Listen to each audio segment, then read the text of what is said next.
I have forgotten how to phantom. Have you forgotten how to power? Never. Welcome back to Phantom Power Hour. I'm Josh. And I'm Jeremy. And it's been a while. We've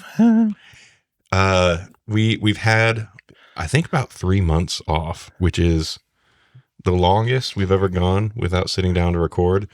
By far. But there's been a lot of stuff happening. A lot of stuff. A lot of things. A lot of personal stuff for you. A lot of personal things. I ain't going to put that out there, though. Well, some stuff we can put out there. Okay. Previously, I was about an hour away from the studio. Previously on my life.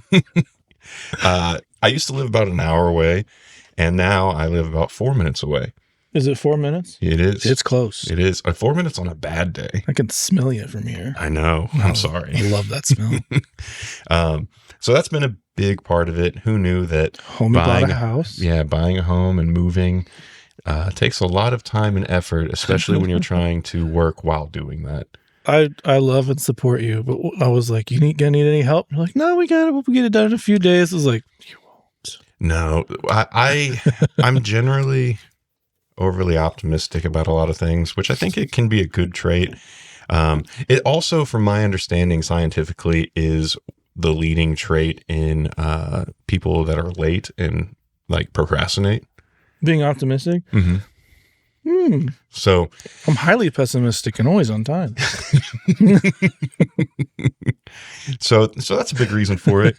On top of that, like, I know, Jeremy, you've been a kind of, I don't want to say busier than ever, but really dang busy as well. Yeah. Not to say that it wasn't totally my fault that we fell off the wagon of podcasts, but still. I mean, even if you had been available, it would have been hard to make happen. Yeah. It's just the end of the year, man. I've never seen this much busyness happen, which I was going to jump into like AI taking our jobs, but like, I'm like, it's good right now. I mean, knock on wood, but. Yeah. Well, with that being the end of the year, I figured maybe we could do like a 2025 recap of some things. Ooh. Maybe some cool gear plugins that have come our way. Maybe either some interesting aspects of a session or interesting aspects of shows. Mm-hmm. Experiences overall. And then I was also thinking, what if we could think about some things that we were excited for this year that didn't pan out exactly how we thought they would? Which might be a little bit tougher, so we don't need to dive right in with that. But I want to jump in with something that I didn't anticipate being cool or good at all. And this is fairly recent, actually. But I have the Ibanez Tallman. That's one of my favorite guitars that I have. It's I got it used for, I think, like $250. It is an offset Tele style Ibanez. And that's a sick guitar. It's really cool. It's really cheap. But I've always had a problem with the pickups. They've never felt stellar. They've always felt, it's a Tele, but they felt like extra brittle, even for a Tele. So I was just on Amazon during Black Friday, and I wanted to pick up like the Danish Pete Tele pickups. Mm-hmm. Familiar with Danish Pete, he's one of the guys on the Andertons YouTube channel. Yes. Killer player, killer like collaborative gear deals that he has. But those things are expensive. Oh, they just put nationality before his name. Well, here's Danish Pete. You have to know Swedish Pete. Exactly. You have to know which Pete we're talking about here. So I'm going to pull up my orders so I can show you exactly which ones I got. 27. So I got these on Black Friday. I think I actually paid either $20 or $24 for these. Fleor, Fleor Alnico 5 pickups. And how I legitimately just kind of bought them as a, hey, this is cheap and it's a gag. And I had already been working on 3D printing a pick guard. And so I have to get into the guts of the guitar anyway to replace the pick guard, fixing measurements on the 3D print model and all that kind of stuff. They came in, I installed them, And brother, they sound very good. It's wild. $27. Yeah. And I mean, the materials would be more than that. I did about this much due diligence before buying them. I looked up Fleor on Reddit, and a handful of people had some good things to say. Mostly things like this is going to be for stuff like that. A lot of people were saying this is going to be an upgrade for any kind of intro level guitar, like think sub 400 guitar. Their pickups are probably going to be an upgrade for those. And they've got a wide range of stuff from, Strat stuff. They have hot rail versions of their different pickups. They've got P90s, humbuckers, basically anything that you could think of other than like an EMG style thing. That's the one thing that I couldn't really find on their site. Which is fine. Yeah, that's fine. That's a very specific sound. And if you want that, EMGs aren't that expensive anyway. No. I never was a fan. I'm a fan of some people that use them and how they use them. Yeah. I've never been the biggest fan playing on them myself. I don't have the technique for it, I don't think. It takes a certain percussive hit to make it sound good. Mm-hmm. I don't know. My buddy Caleb in one of the bands that I play in, he does have a telly, the Jim Root telly, I think, and he has EMGs in those. That sounds fantastic. But again, I personally, when I play it, I can't get that same sound I hear other cats getting when they play them. I know this much about pickups. I've changed pickups in a couple guitars, and I'm like, okay, that's different. I never got down the rabbit hole much, but I know one of my guitars, the red PRS, it's got the old Dragon pickups in it. As opposed to the young Dragon? I don't know. I mean, it's like a 21-year-old guitar. So I guess it's vintage now. Good Lord. But that guitar the pickups are noticeably different from any other instrument that I have. They react different.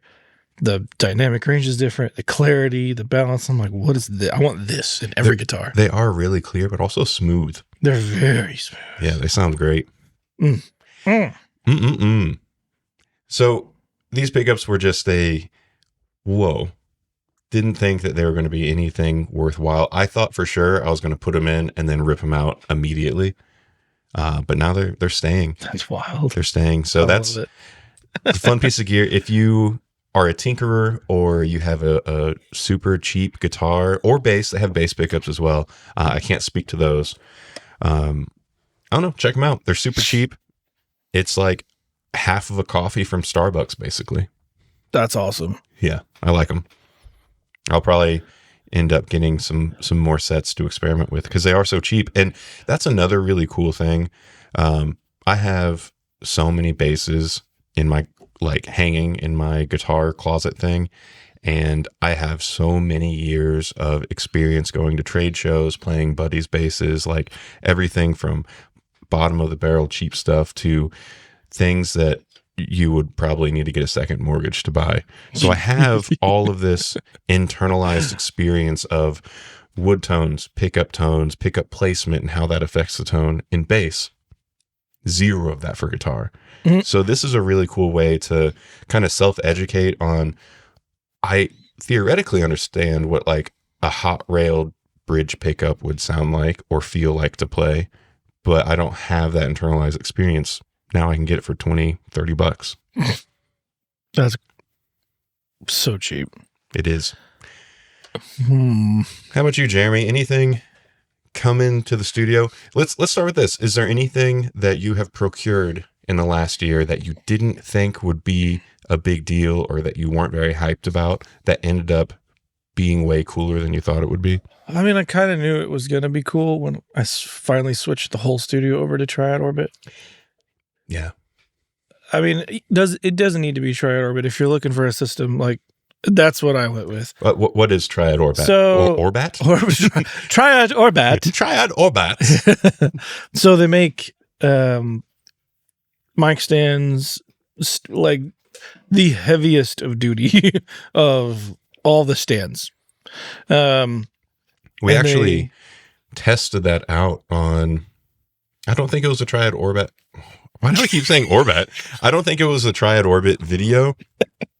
But one of the videos we put an R44 on Triad Orbit on a rim mount, and it just stayed fine. Well, that was just the Loughton rim mount. Was it just the mount? That was just the rim mount. Pre-Triad That was Orbat? pre-Triad Orbat.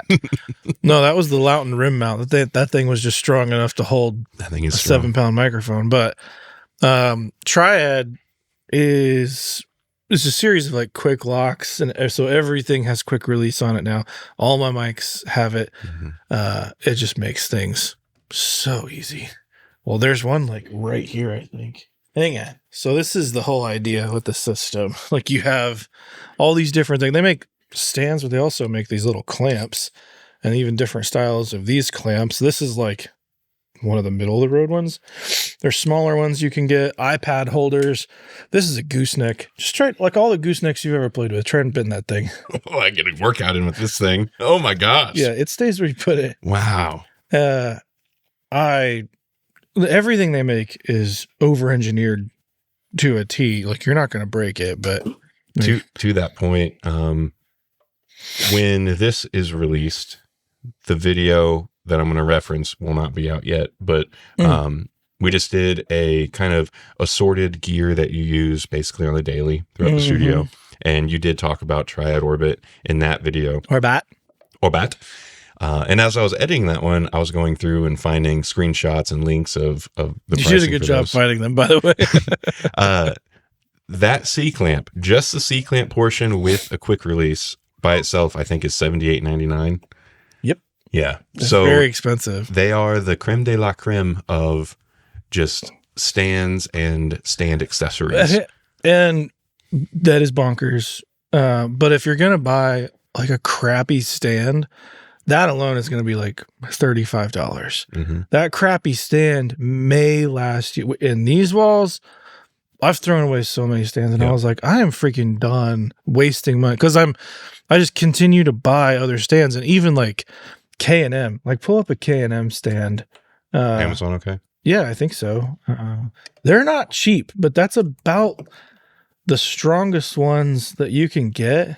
Yeah, ranging from 90 to 120 or so. Yeah, and the 120 one's ones. Yeah, that's not. The ones you would like put condensers on, you're going to spend around 100, 120 bucks on. And even those break down like crazy. The joints, for whatever reason, Triad's figured out the boom arm. You know, I think what the move is, if you or somebody you know runs a venue, maybe it doesn't have to be Triad Orbit, but get or something. Atlas, like something just really heavy duty. Something stupid strong. As an artist, I can't, like, one of the just most annoying things that will immediately suck the enjoyability out of a performance is a sagging mic stand. And to the point of the expensive nature, even if you get like an on stage, which will for sure sag, if eventually. not the first time you use it, within like a few months, probably. It'll be fine the first few times for sure. But I mean, depending on the mic you put on there, and depending on the people, how they're jerking it around on stage and stuff. Whoop. That kind of show. But you're going to be going through many of those if you are running a venue or studio, of course. But I think venue, because that's where I see it happen the most, and that's where they get abused probably the most. Speaking of, you didn't put this all the way in, the quick release. Oh, I just wanted to... That's going to fall. There you go. Bam. Inevitably, you're going to be spending, let's just say 10 of those cheap stands where you could just buy one really good one and never have to worry about it. Never. Triad Orbit has a pretty solid warranty as well, I believe. I think it's lifetime. But you can try to break their crap. And then, of course, like label it because you don't want somebody to steal it. But I promise you, you're not going to come across an artist that brings their own Triad Orbit or Atlas stand with them. No, there's a couple larger bands who will bring their own stuff. Fair. But even in the larger writers, like they're requesting like very specific Atlas stands. And like those things are heavy. They are physically heavy, very cumbersome to move around, which is exactly what you want in a situation like that. So and I'm not going to say you need to go out and do this if you're getting started. I ran the studio for 10 years with crappy stands, and we made just as good sounding records. What it is doing for me now, and it's such a quality of life thing. Like, I just don't have to think about, is that mic going to fall? It's a very, very good example of buy once, cry once. Yeah, and they stay put exactly where you put them. So sometimes, like, I need to get one more for my guitar room because I have one mic stand and I realize how much it bugs the shit out of me. Beep. I have a bomblet on one of my normal stands, and it was one of my good K&M stands. And I bet you look in that room right now and it's probably to the floor. Yeah. That's a heavy boy though. That mic is not that heavy, but I'm just like, dang. It's heavier than SM57. I just want to be able to mic a cab and forget about it forever, because once you get the mics in the right spot, you don't touch them. My gosh. Gotta get them right on the glue. Anyway, I'm ranting. Right on the glue. But Triad was probably the coolest thing, quality of life, speed up sessions type thing. I think another one that I found way more enjoyment out of than I anticipated in plugin land was the Neural DSP Morgan plugin. Oh my gosh. It's so good. I had gotten it on sale early this year, and I got it because every time I've heard a Morgan, I've liked the sound. I don't foresee myself spending the money on a real Morgan at any point in the near future. And I like the Neural DSP stuff. I like what it does. So I went ahead and I snagged it for like half off. It has become my most highly used amp plugin ever. It sounds so good. And what really blows me away is how well it receives pedals, and how responsive it is to touch.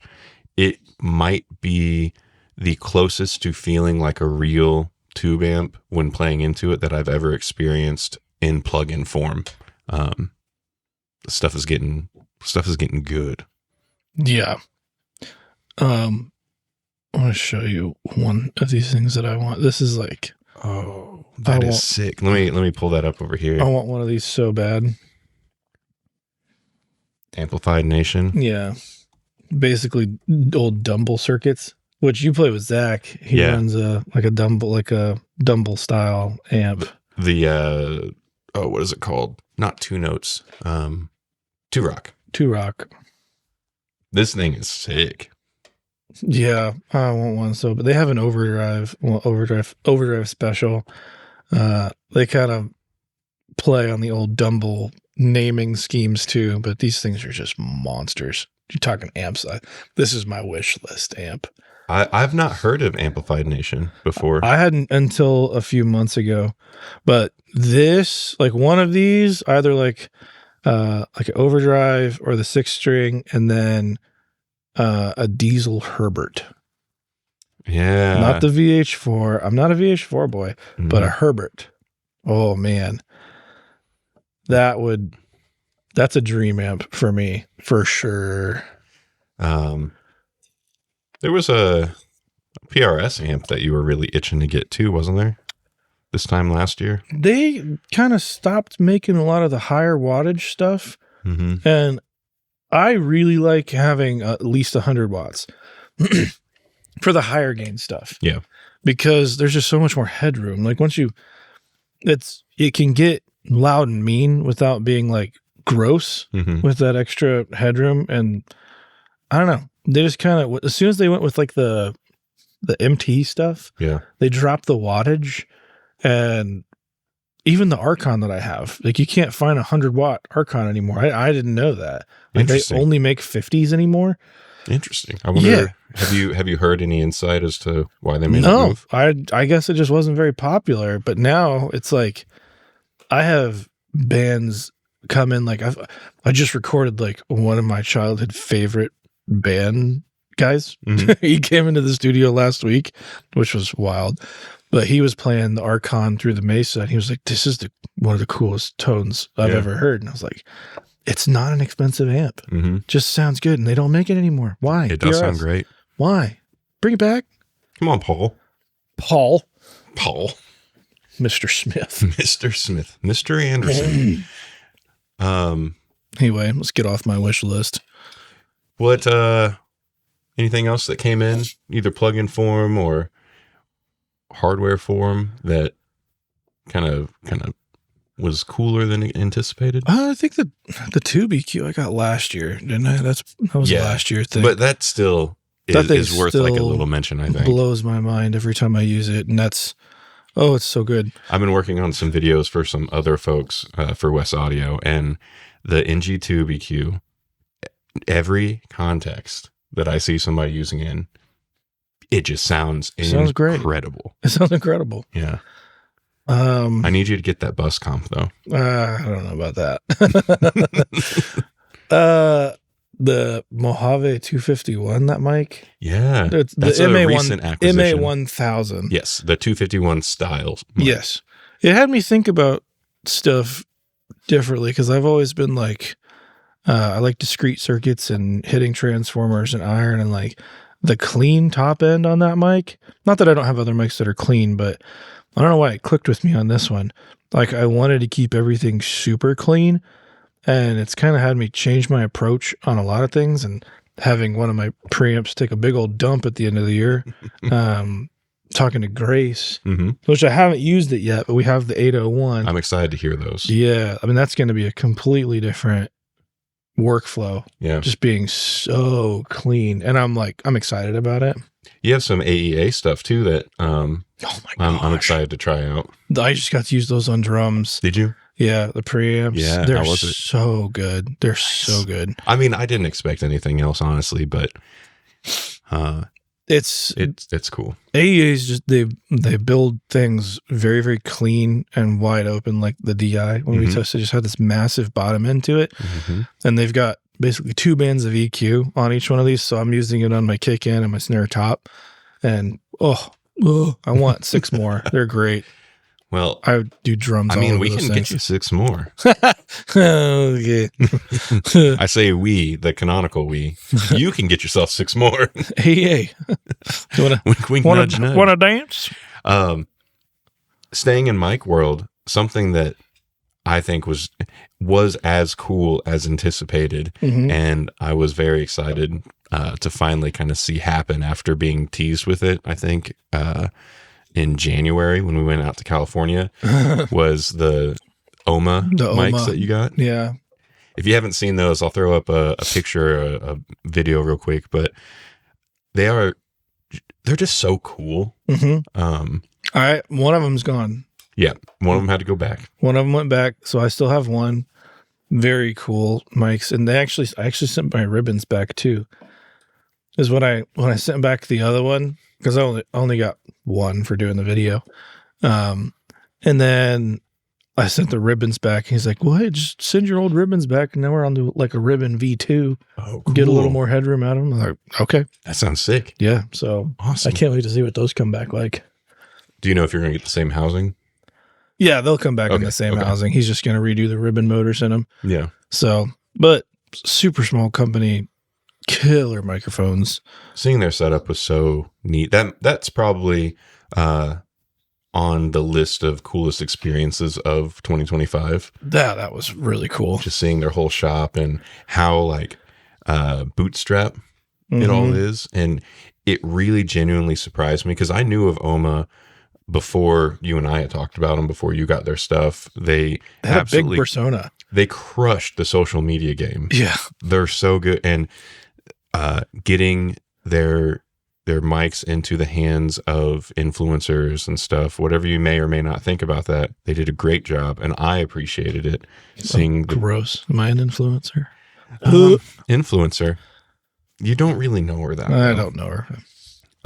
Point being, though, I expected some like big, extravagant, like maybe kind of bloated company. And then we get there and it's like, no, here's a small, close-knit team of people that are incredibly passionate about what they do. That's super cool. And super cool. Yeah.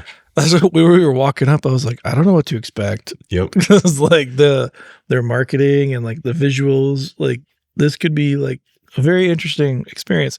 They're super cool people. Like then I think you've got Sammy, who basically does the mics on the circuit, and then his partner who does like the marketing and I don't know if it's like visuals and stuff like that. I don't know how they have it split up exactly, but they're good yin yang, Yep. yin and yang, Mm-hmm. yang and yang. Do you think we're going to go back? Do you think we'll be back at NAMM? Probably not this year. Yeah, it's getting close. Yeah, it's very close. Soon. I have a lot of people asking if we're going to go, and I was like, I don't know. I haven't found a way to offset the cost this year. Understandable. And like between being slammed here and the family like back and forth being sick, I'm like, it's probably not a good year to go. Yeah. Which sucks because I want to go make another video making fun of everybody again. That was fun. In good humor, of course. But I mean, what is NAMM if you can't laugh at it a little bit? That's true. Yeah. That was so fun. I will miss the hookah joint that we found. That's some good food too. Gosh, eating. I mean, if we want to book last second again, we can, I guess. I mean, I won't say no.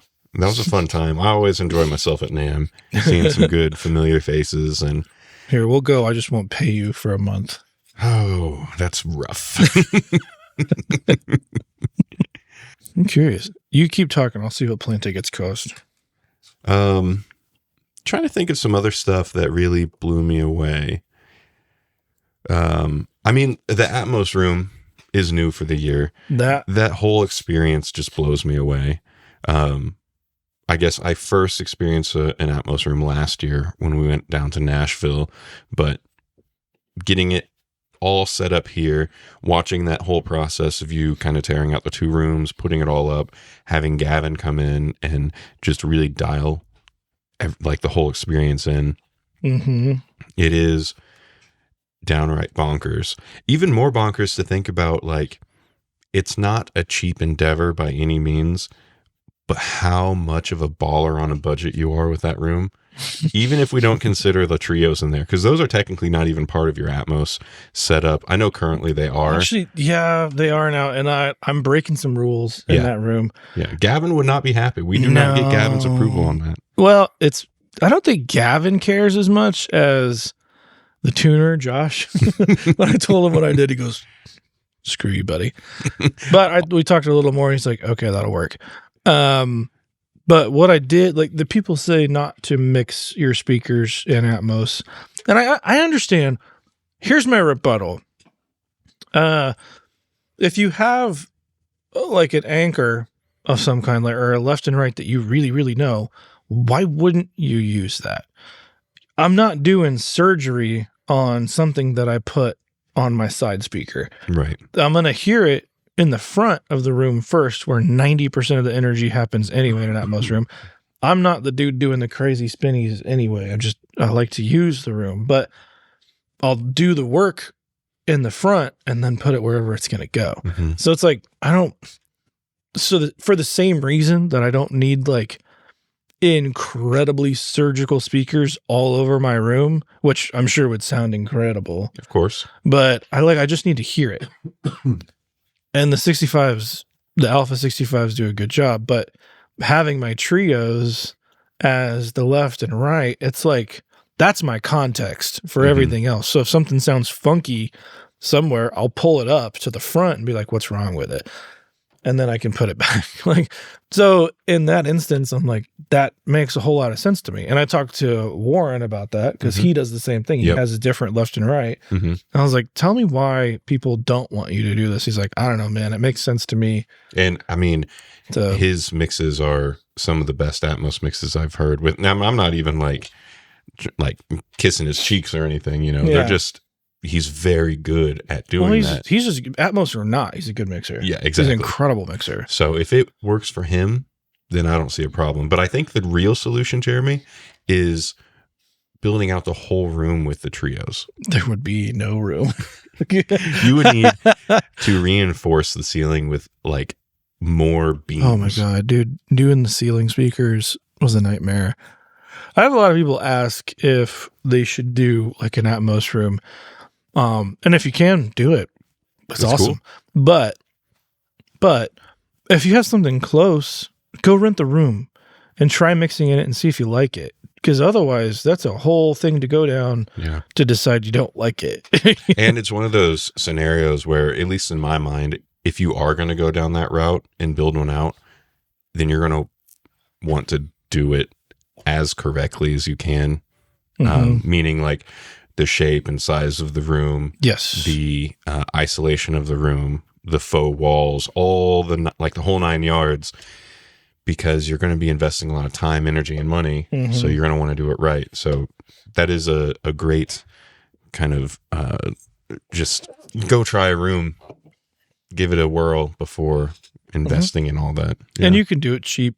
You can do it so cheap now. Like the thing was, people didn't want to spend like $100,000 on a room like that. If you're spending $100,000 on a room, you're doing something wrong. Yeah. I'm sorry. You definitely could, but you're not a showroom or you're not like a multi-million-dollar studio already. There's no reason. Like, no, there's no reason. I don't know. You find anything good over there on ticket prices? They're not as expensive as I thought. That's good. They're going to get cheaper, I think, as we get closer. Maybe. If we do a last minute purchase. Maybe. Another piece of gear that knocked my socks off this year was the Radial HDI. Yeah. Like, really knocked my socks off. Well, and they changed the marketing of that box after our video. Did they? I don't know if it was because of our video, but like we were using it as a preamp the whole time. And they market it as direct injection. So like DI, but there's enough gain on that box to be a preamp. There's just not an XLR. We need a V2 with XLR. Like, and phantom power. Yep. But then it's just a preamp. Like, but that's what it is right now for us anyway. I mean, yeah, that thing, it sounds glorious. Everything we put through it sounded so cool. I've used it, I'm pretty sure every session since we've got it that I've done in here, I've been going through the HDI. There might be one where I use the red DI, but it sounds so good. The type of saturation that it adds is great. Kind of the range of the presence on bass specifically feels really good too. Yep. Radial just makes solid stuff. Like if they have a history of anything, it's we're gonna make tanks. Yeah. And that one's kind of different for them. Like form factor and all. Yeah. It's like they had a team like, hey, try something different. Because everything is so purpose built. And if you look at all of their other gadgets, it's like, okay, this is very built for this one particular thing. And this is kind of like more all-encompassing audio gear. This, I mean, maybe you could argue the opposite. To me, it honestly feels like somebody was given a budget and said, make something you want. That's what it feels like to me. Yeah. And I love that. Yeah. And they had all of the know-how to build like crazy strong stuff. And it feels like they went after like what the Avalon can't quite be. The Avalon, what is it, the U5? I think that's what it is, yeah. I love that box, but this does something a little different, but it was like they had that in mind when they were doing it. Form factor and all. Well, the knobs kind of do it for me. Really? Because the chrome out knobs, you never see that. That's true. You never see that on a radio box. That's true. Never. That is a good point. So, like, and it kind of has that flavor. Like the U5 is off-puttingly clean sometimes, but you can do the boost thing and you've got the tone control. But now the U5 does have an XLR. I didn't even. Oh, you're right. Yeah. I never realized that it had a phone output on it. That's interesting. You're interesting. Oh, bud. It's hard to remember exactly all that came in this year as opposed to other years. The Callies. Oh, that's right. Yeah. The Cali speakers were very surprising. I mean, we had, did you go with me to the school when we were teaching I never ended up going with you. No, that was Sam. Sam went with me to the school.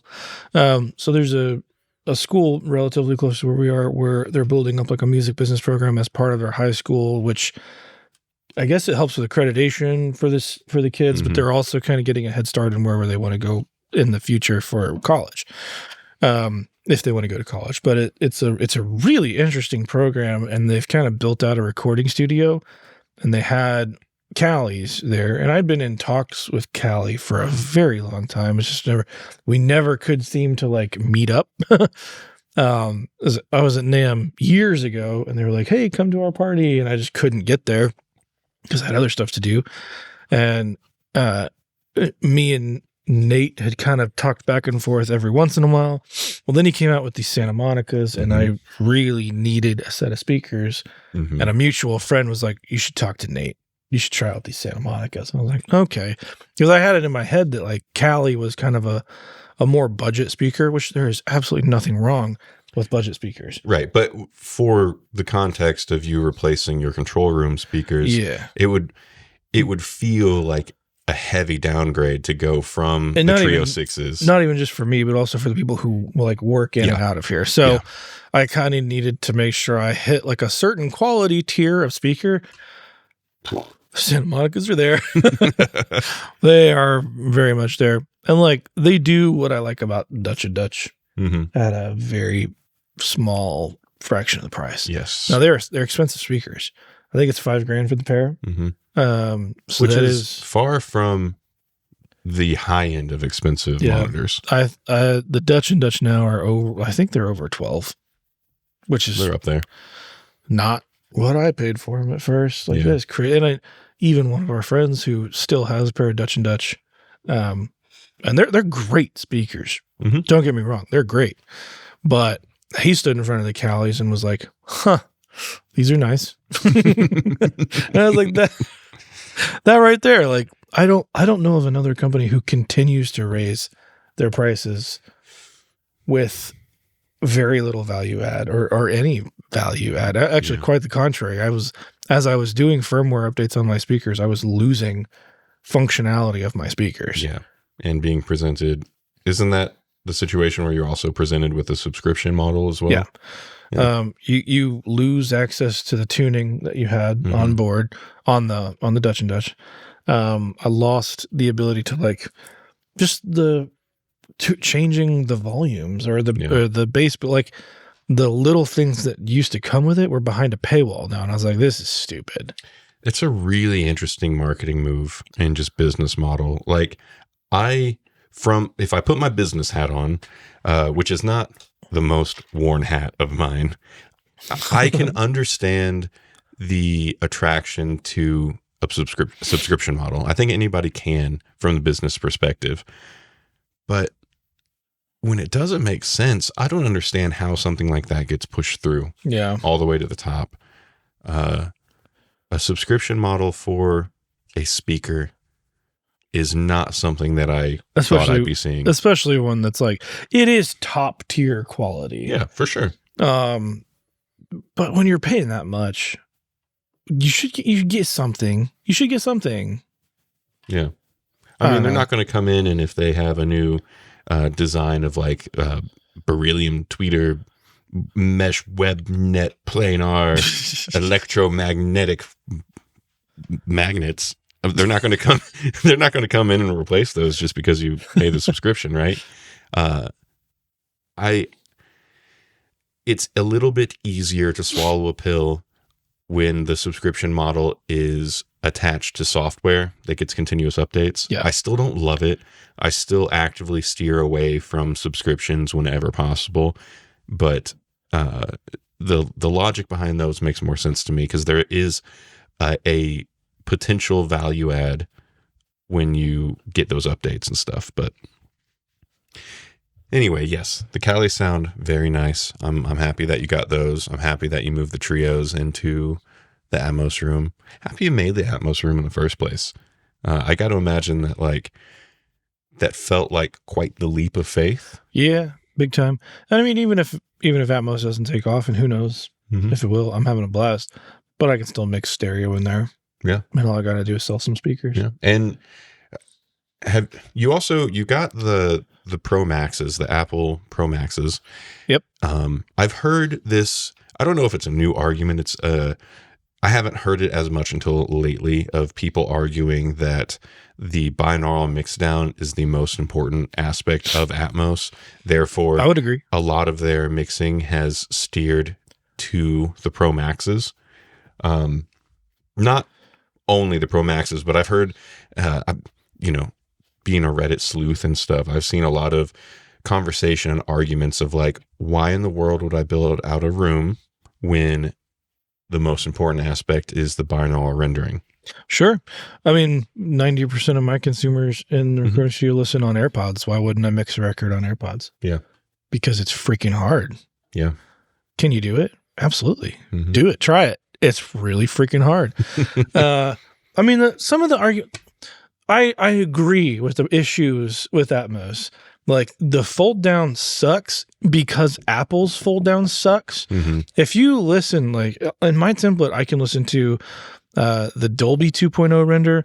I can listen to the Apple 2.0 render, and then the binaurals of both of those. So the Dolby is 1-to-1.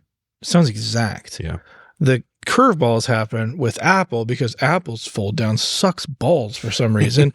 They're trying to do their own thing. Like there's like additions of reverbs in certain places. Like I'm like, and the crazy part is it's different depending on what iOS your phone's on. Like I had no idea about that. It's different. So like I can pull this up. I can pull it up on my phone and then I can put it on my computer. And you get two different results. Yes. And you can, that's maddening. You can, there are, like listen to will kind of let you change which one you're listening to. Because listen to has the Apple binaural fold down, but even that's based on what OS your computer is currently on.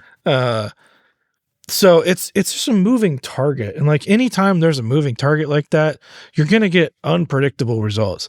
That's the part that sucks is we have to do our mix, take a listen to it, listen to the Dolby fold down just to make sure stuff functions, and then switch over to the Apple one, and then carve it up to try to make it sound like the stereo mix, which and hide the additional reverb somehow. Yeah, it is not a good way to do it. Like in the EQ changes that happen, like there's some interesting stuff like 2K, 4K, and then in the mids, it's not a good time, but you can make it sound similar, but then what happens when the OS changes again? Yeah. It's like now you're on to another thing. And then based on the release schedule, you don't know, like if there was a firmware update on the phone that changes it again. So it's like, you're shooting your shot and you don't know where the basket's going to be. Yeah.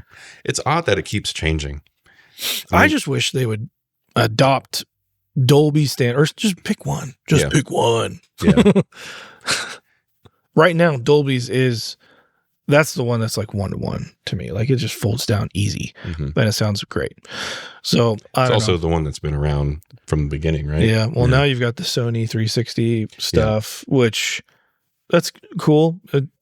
It's just, I don't know how many of these that we need because they're you can change your Dolby to Sony. Do you know if Sony 360 was birthed out of Sony Vegas? Is that why they have their own? I don't know. Yeah. I don't know. What's interesting is that Sound Particles plugin that I was telling you about, it gives you all the different varieties of like 7.4.1, 9.6.2, yada, yada, yada, stereo, binaural. Then it gives you Apple. I think it provides Apple binaural and then Dolby. And then also it supports the Sony 360 all within that one panning plugin, which is really interesting. I don't understand why it's that necessary, but I don't know. You're not necessary. Yeah, I know. But who is, No one really. So mean. I'm trying to find the place we stayed last time. Oh, with the hot tub. Yeah, man. The life-saving hot tub. They're just going off of pictures. I don't remember what it was called either. I don't either. I remember it was like on the corner by a gas station. Yeah. Because we would walk. It wasn't super on the corner. There's a Great Wolf Lodge. Let's just stay there. I've never been to a Great Wolf Lodge. Wow. Well, you don't have kids. It'd be really creepy if you went.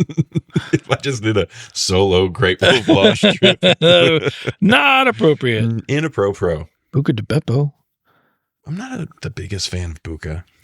Me neither, but I'm trying to remember if we walked past it or not. I don't believe so. The waffle, the chicken and waffle place was close by. That's right. That place. Was it that one? Magnolia Tree? I don't know. I'm all confused. I don't have to talk about this on the thing anyway. There it is. Yeah. Because Capri Sun. Boom. I don't know. Maybe we can make it happen. Do you want to go to NAMM? Do you want to see us in NAMM? Do you want us to go to NAMM? How much time we got? Do you want to split a room for NAMM? Oh, not if we're already splitting. Well, I mean, we could pack like 6 people in a room. You sleeping on the couch, homie? I thought we would cuddle for warmth. Well, I just got to tell the camera certain things. Oh, you know what we didn't talk about? Something that fell flat when we kind of thought it would be pretty hyped up. There's a few things that I would plug-in wise I got, and I was like, Yeah. But I have one that I actually was pretty hyped about. It was a UA plugin. They were doing some kind of promo. Universal Audio was, and I got this one for free, and I was really stoked about it. I love experimenting with different amp plugins of just all types, and I think it was this one, the Showtime 64. Didn't like it at all. Really? Yeah. They just sent me the Paradise one, the new one. Really? On accident. I don't think they meant to, but they sent it to me. Which one's Paradise? So we should try it out. The Paradise Guitar Studio. Holy cow, $150? Interesting. Yeah, we should try it. We should. Be happy to. Dang. Oh, that's cool. I have all the different pedal. Yeah, I know nothing about it. They were just like, oops, sorry. Here, keep it as a Christmas present. It's like, okay. I like the Fender clean thing, which is why I was excited about the one that I got. It just didn't do it for me. It didn't feel responsive. Which maybe I need to give it another UA. try. Yeah, it really fell flat for me because I was anticipating they've got the pedal form factor of amp modeling on lock. Yeah. And theoretically it's the same algorithms, the same mathematics and ones and zeros happening under the hood and plugin form. I think it was just this one in particular that I wasn't vibing with, because the Woodrow sounds awesome. The Dream sounds awesome. And the Ruby sounds awesome. I have experience with those 3 in the pedal form factor. Showtime, just not my cup of tea. Yeah. You're my cup of tea. Oh. Babe. Jeremy's still over here working his secondary job of travel agent. Well, they're booked the 22nd. They are all booked up. Maybe we should stop talking crap about UA or Waves and get on their good side so they can put us up in the really nice attached hotel. Get some of that plug-in money. Waves, you can toss some of that subscription money over these ways, right? I mean, I use Orvox in every session. Yeah. Who doesn't? I don't know. I mean, I exclusively use Waves plugins, and I have never ever used anything else, and I will only ever use Waves plugins. Okay. Shill alert. I've actually participated. I've signed up for the subscription 4 different times just so I can make sure I have access to everything. So Waves, holla at your boy. 2025 has been good. Lots of fun gear that's come through. Lots of videos, more to come. But what have you been listening to? Now it's time for Record Rex. Forager Pomeranian. Guarantee you're not going to know where this goes. I crank it a little bit. Oh, this is cool. Ooh. You might have to chop this up because we're going to listen to a little bit. Okay.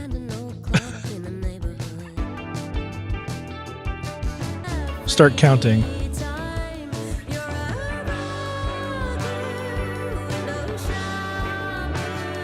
Ooh. Ooh, ooh, ooh. Oh, man. It's like indie rock hiatus coyote. With like math nerds. Yeah, yeah, and Thundercat on bass. And that melody over it. As soon as I heard it, like, I melted. That feels great. Have you listened to any of their other stuff? Not much. That's Not the one much. that got me into them. Yeah, I'm gonna have to take a dive on this group. It feels like a deep rabbit hole kind of band. I also like this Beanie Baby Doggo. I just now noticed it. I'm pretty sure that's the exact same one that I had as like my favorite little stuffed animal growing up, though. The little dog, because I also had a Toy Fox Terrier dog growing up, and so they were like one and the same in my mind. Pomeranian by Forager. That's so dope. What have you been listening to? To be honest, not very much active listening going on in the last month or two. A lot of it has been just YouTube knows the heavy music I like in the gym, and that's what I listen to, and not a lot of music outside of that, unless I'm like learning songs for a show or like I did some musicals and stuff like that. But the most recent addition to my Record Rex list is Devil in My Mind by Woe Is Me. And if I remember correctly, the reason I added this on was because I really enjoyed kind of like the vocal timbre and specifically the intro guitar stuff that was going on. So kind of like that new wave guitar centric, I don't know what to call it. A little proggy, the clean little, crunch. like, fusiony. Then just like a feel good bop. Almost like the country style vocal melody stuff going on. Everybody wants to be Bill Murray right now. Yep. It's like Bill Murray, A Day to Remember, had a baby, and that baby was really heavy into pop country. By the way, one of the bands I used to work with a long time ago, one of the guys in there is tour managers for Bill Murray now. So I was like, I looked through his pictures and I was like, homie, what? He's like, yeah, we're really good friends. I was like, that makes sense. That was Johnny Frank. Like, that's so cool. There was one record we worked on the same record doing. So I was like, yeah, there is like a one degree of separation there. That's awesome. With that said, do you want to shoehorn one last piece of gear that was maybe exciting but didn't really perform the way that you thought it would? Oh, man. I don't know if you want to talk about that one or not. It's not technically your piece of gear. Which one? What are you talking about? The Bill Murray adjacent piece of gear. Oh, the hog pedal. Yeah. Oh, disappointing. It's not mine. Yeah, it was Sam's. He brought it to the studio. Is he still, is Samothy still intern Sam? Or has his role, I mean, he's kind of like, has his title changed? We can still call him intern. Associate Sam? Yeah, he's like an associate. He's paid. Yeah. But paid intern Sam. Sam? He's got keys. So. Yeah, so he got what's it called? The hog driver? Hog overdrive? I'll pull it up. I was really bummed. I love Bill Murray. I still haven't heard this one. You can play with it. It's right over there. Yeah, we might need to. I was pretty bummed. It feels really flabby. Really flabby. Why'd he get the colorway that he went with? Like, this one is fine and dandy. He thought it was cool. This one is so cool. Hey, it's his pedal. It is his pedal. And you know what? If he likes it, he likes it. If it's good enough for Bill Murray, then, I mean, I'm not going to knock it. No. But, yeah, it did not feel like Bill Murray tones to me. Even with some like single coil boys, like just didn't. And there's an internal switch, you can switch it. So we tried it both ways. With single coil and humbuckers. And it just felt really flabby. Very little headroom. Like you kind of max out the thing and it folds back in on itself very quickly. Huh. which is interesting because they're talking about being thick and clear. I did not find that to be true. Interesting. I'm going to shoehorn one last thing that I found to be one of the coolest plugins, and I want to get you either a copy or maybe you come over and try it or something because it's on my PC and on my laptop.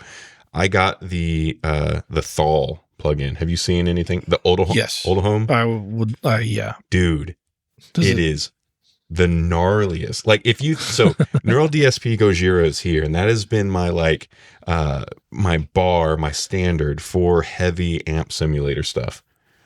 Thal is just it. Do you want to wake up and feel like you are Doom?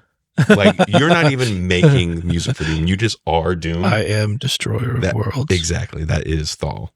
So just to shoehorn a couple other ones in there. What do you guys think? What looking back on 2025, hit us with your favorite pieces of gear or plugins or instrument, anything that you least favorite that you've gotten throughout the year. What it is, tell us why. What's something that you were really hyped about and then it kind of fell flat once you got your hands on it, or the opposite. What's something that you thought was just mediocre and then you realize like, oh, this is like legit. This is a cool acquisition. Let us know what are some things that we need to check out that we haven't checked out yet. Thanks for making it back. If this is your first time listening, it'd be helpful if you hit subscribe. If it's not your first time listening, then thanks for coming back after our little break. The intention is to get back on weekly releases and get back to some of the music suggestions that you guys have. So drop those in the comments as well. Anything else, Jeremy? Am I missing anything? No. Like, subscribe, make fun of us, tell us you love us, be apathetic towards us, have any emotion that feels correct for this situation. And we'll see you next time. Finger guns. One finger gun. Finger gun. Now it's finger guns.